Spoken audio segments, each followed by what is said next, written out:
Welcome to Total Gym Experience Fitness. My name is Jim Kerr, and I'm here to help you best yourself. Fun and exciting intro, yay, lights and dancing, woot woot. Okay, so we just got done talking about jump rope and a little bit about the reasons why we want to do that, why it's good for us. So now we're going to go ahead and cover some moves. And I wanted to use a timer for this, but it doesn't seem to be working when I have the video going. So I'm going to do this in reps rather than time. Normally we would be doing this in time. So for this today, I'm going to cover two basic moves. We have both feet and alternating feet, and that can be used for a good warm-up or anytime that you're tired of doing the other moves. These can just be some nice fallback moves to go to. Then we're going to cover some more intermediate moves, and I will discuss those as we go, so that way we can just see how this works out. So let's go ahead with our jump rope. I think I forgot to mention it in the other one.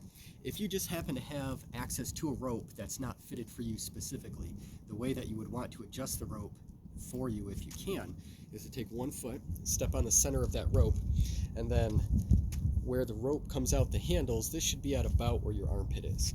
Now, I've been jumping for long enough now that's a little bit longer for me, a little bit too long for me, so I've shortened up the rope a little bit because I can get it around a little bit faster and getting more skilled. So doing that measuring method is just very generic. Depending on the type of jump roping that you're going to do and the type of rope that you're going to be using, there are more specific ranges, and you can find those types of measurements online. So let's go ahead and start with some actual moves. And the two basic moves, we're going to do both feet and then alternating feet. And I'm going to be doing about 15 to 30 repetitions of each of these, so that way you can see what they look like. So swinging the rope around, the handle should be somewhere around your hips, about hip height. Right around here somewhere, and just jumping up and down. So just making sure that you're swinging that rope around. I find that just kind of the inertia, me jumping up and down, helps to swing that rope around. So this is 2 feet at the same time, and then you can go to alternating feet, so 1 foot at a time. And they generally say that the rope should, or that your jump should be about 1/2 inch to 1 inch above the surface. Now, of course, depending on the type of jumping that you're going to be doing, that may change, but for general purposes, that's about what you want. So this is alternating feet. So here's both, and here's alternating. These can just be some good fallbacks as you need them, and again, really good for warm-up. You do 5 to 10 minutes of each of these going back and forth. That can be a nice warm-up. All right, so from here, let's cover side rope. So if you make a mistake and you trip up on the rope and you need to get back into it, you should be able to keep jumping. So say I catch myself, I should be able to keep jumping. And now I'm practicing swinging that rope side to side and then jumping back into it. And of course, you want to practice both ways.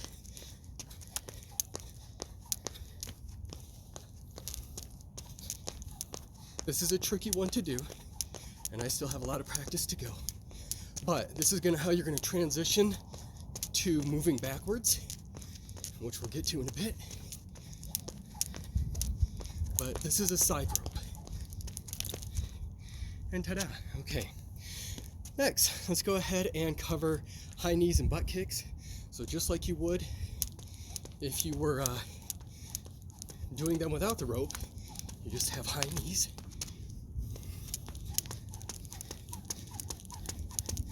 And then you have butt kicks, where you're trying to kick your butt here. And as you can see, I need a lot more practice, but great way to do cardio. So those are high knees and butt kicks. Let's do jacks and scissors. So just like you might think, jumping jacks, feet are going to go to the outside and come back to the center. And then you can do scissors, just moving the feet forward and backward like the handles of, or the blades of the scissors. From the side, that would look like not that. forward and backward. So those are jacks and scissors. I usually pair those together. So I'm pairing a lot of stuff together. You don't have to pair anything together ever. But the way that I usually do these workouts is I'll do 30 seconds of one, 30 seconds of the other, and then you repeat that 2 more times. So you get a total of 3 minutes. And then you go on to the next 2. Let's see here, forward and backward hops. So, as you might expect, forward and backward hopping. Might not look like a lot from there. Let's try it from here, from the side. So, up, forward and back.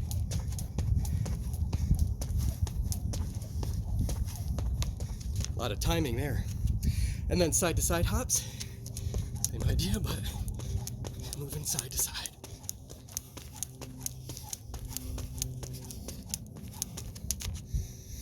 All right, twists, left and twisting right. So what we're trying to do here is keep the upper body forward and the lower body twist to the left, come back to center, twist to the right. That would be the generic way to do it for me. You can also do a full 180 if you want. So if you go to the left, you could then jump all the way to the right, jump all the way to the left if you want. So we can try both of those. So let's do individual. So just trying to go to the left and then the right.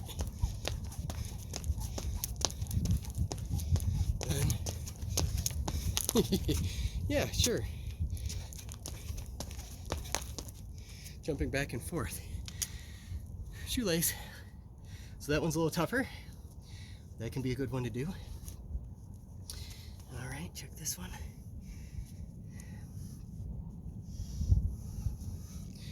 Squats and mummies are next. All right, these are pretty exciting. So with squats and mummies, squats, you're gonna get down into a squat position. With mummy, your foot and your knee, your ankle and your knee are pretty straight. And it's almost like you're just bringing that whole leg out as one unit, okay? So squats, the arms are gonna have to come further out depending on your rope length. So, yep. So getting into a squat position, this can be a kind of a difficult one to do, especially when you're going for 30 seconds at a time. All right, and then you would come up out of that, and now you're doing a little kick forward, maybe.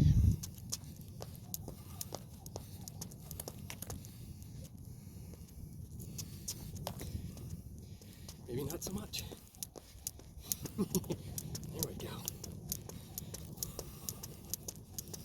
All right, these are mummies. So squats and mummies. Let's go to crossovers. So a lot of people are probably familiar with these. This is where you're crossing the rope in front of you and it comes behind you and then you're uncrossing it. And I do encourage you, try to cross both ways, just like when you're doing side rope. You want to be able to come out of that leading with that right arm or opening with that right and opening with the left. Excuse me, you want to do the same here. Be able to put your left in front, be able to put your right in front. So as we're going around,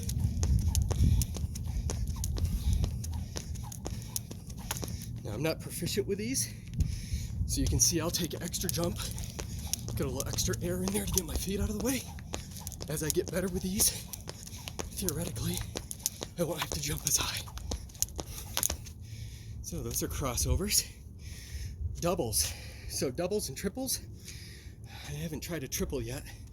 Doubles, you're just trying to get that rope underneath you twice before you land. So you'll hear a pretty good whipping sound.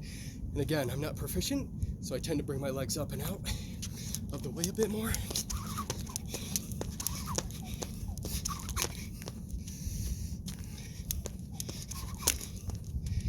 And I'll catch myself in the head with this quite often.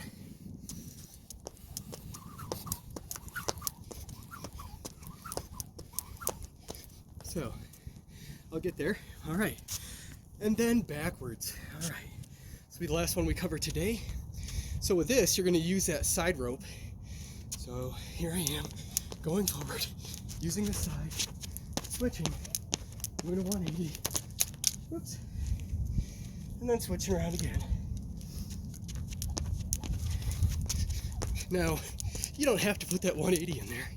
If you just want to start with the rope going backwards, you're going to just do the opposite. You want it in front of you, and then you got to switch it going back. But when you're jump roping and you're going for 30 minutes at a time, then if you're jumping back, you can come out of it and then go forward and then go back and then go forward or something to that effect. So you should be able to go in all directions. So those are some basic and intermediate jump rope moves for today. There are a lot more intermediate moves we can cover, and then there's a lot of basic ones that I need more practice, but this is good for you. Normally I'd be nose breathing, but I did a lot of talking with this, so practice this nose breathing. Go at a pace where you can maintain inhale and exhale while nose breathing, and practice those moves. Pretty soon we'll start up a little group here and we'll get ourselves doing some real good jump rope. It'll be real good for us, folks. All right, thanks for joining me on this. Let's make this happen. Yay!